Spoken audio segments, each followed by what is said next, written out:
2016-yil do'stim Logan bilan bitta prank qilishni rejalashtirdik. Bu ko'chada izg'ib yuradigan ruh qiz hazili edi. Hellwin do'koniga bordim. U yerda Logan uchun oq kiyim oldim. Keyin qizil bo'yoq ham oldik, qonni o'xshatish uchun. Barcha kerakli narsalarni olib bo'lgach, uyga qaytdik. Logan kiyimlarni kiyib ko'rdi. Menimcha hammasi yaxshi boshlandi. Do'stlarni bemalol qo'rqitsa bo'ladi. Qolgan do'stlarning nomi Jessi va Kevin edi. Endi esa prankni boshlash vaqti ham keldi. Haligi ikkisiga qo'ng'iroq qildim.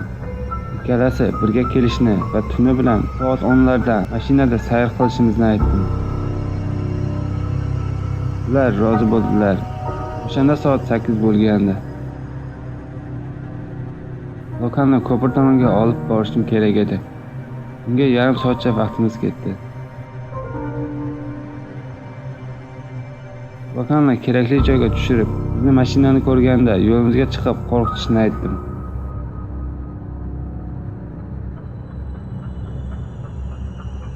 Uyga qaytdim va soat 10 bo'lishini kutdim.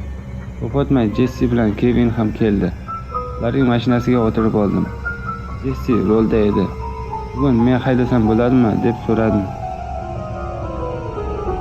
Albatta dedi. Yo'lni davom etdik. Ana, hazilni boshlaydigan joyga ham keldik. Lokanni tushirib qoldirgan ko'chadan yura boshladim. Lekin nimadir g'alati edi. Chunki Logan bu yerda emas, ko'prik tomonda chiqishi kerak edi.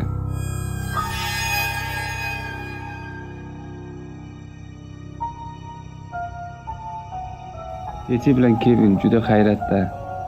Ular menga bu yerdan tezroq ketishni aytdilar. Men hozir Logan bilan gaplashib olay dedim. Loganga xabar yozdim. "Hoy, nega ko'chada yuribsan? Ko'prik tomonda chiqishing kerak edi-ku." Ko'p o'tmay undan javob keldi. "Tushunmadim. Men o'sha yerdaman, sizlarni kutyapman.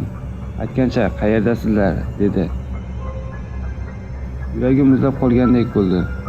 Unga "Hozir seni olib ketamiz, hazil tugadi" deb yozib yubordim. Logan ko'prik tomonda bo'lsa, yo'limizdan chiqqan bu odam kim? Juda g'alati.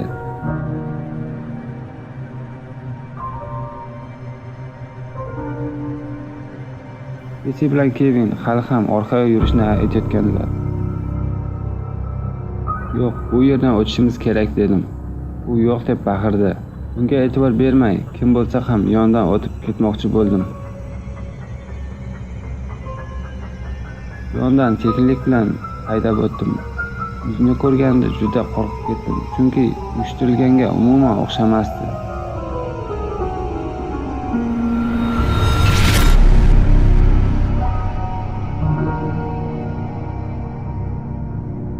Bundan keyin tezlikni oshirdim.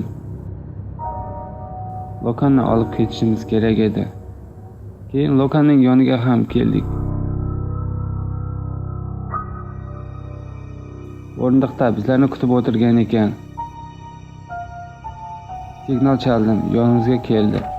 Kelib mendan nima bo'lganini so'radi. Unga bo'lgan narsalarning barchasini aytib berdim. Jessi bilan Kevinga ham uyushtirilgan hazilimiz haqida aytdik.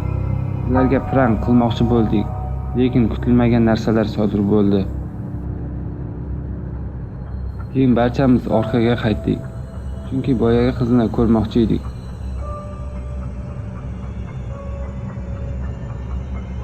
Oradan ko'p vaqt o'tmagandi. Haligi yo'lga kelganimizda qiz yo'q ekan. Ortiq izlab o'tirmadim, chunki uyimizga sog'-salomat qaytishni xohlagandi. Bu haqda biroz gaplashib o'tirdik. Keyin Jessi bilan Kevin uylariga ketdi. Logan esa meni uyimda qoldi. O'sha tuni umuman uyqum kelmadi va oylar davomida qo'rquv uyg'otgandi.